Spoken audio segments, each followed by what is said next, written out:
Today we're in Island Park in Geneva, Illinois.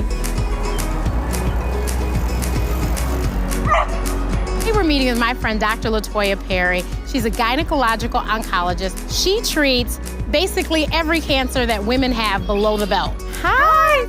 Today we're going to talk about cancer health disparities. Some populations, particularly African Americans, they get diagnosed at stage 3 and 4 of cancer, whereas other populations get diagnosed early. So this is a huge healthcare disparity, period, but especially in cancers. I'm sure we're gonna have a great discussion, and it's a beautiful day.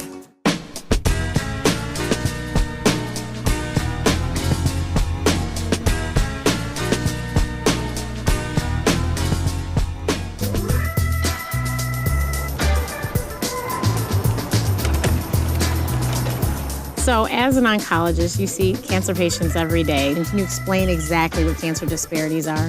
Cancer health disparities is any time there is a negative outcome associated with comparing two different groups. So you compare two different populations, you give them the same treatment, yet the outcomes or the cancer outcomes are different. What populations are we looking at with cancer disparities? It tends to be those populations, low socioeconomic status, lower education status, more specifically African American population and other minority groups. What type of cancers are we looking at in these populations? What I know about uterine cancer is that that's one of the most common GYN cancers that occur. African American women actually develop a different type of uterine cancer.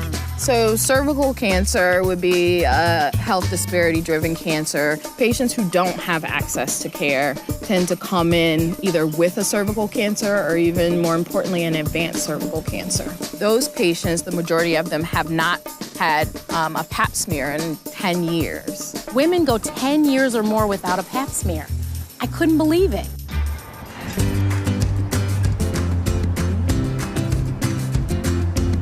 Other patients who may just not have the knowledge base to know what the symptoms of certain cancers are, they may come in after having bleeding for years, which then leads to an advanced cancer. What can we do in the future so that we can hopefully decrease the amount of cancer health disparities? You know, a lot of it has to do with kind of awareness of when you need to go to the doctor and what the signs are that tell you something may be abnormal or wrong. Letting people know that if you go in and get your pap smears regularly, as your doctor prescribes, that you will never see cervical cancer. For uterine and endometrial cancer, it's about knowing that abnormal bleeding is a problem and therefore needs to be evaluated by a gynecologist. So, as you said, and I totally agree, it's all about awareness and education. So thank you to you for helping your patients and hopefully helping us to get the word out. Go to the doctor.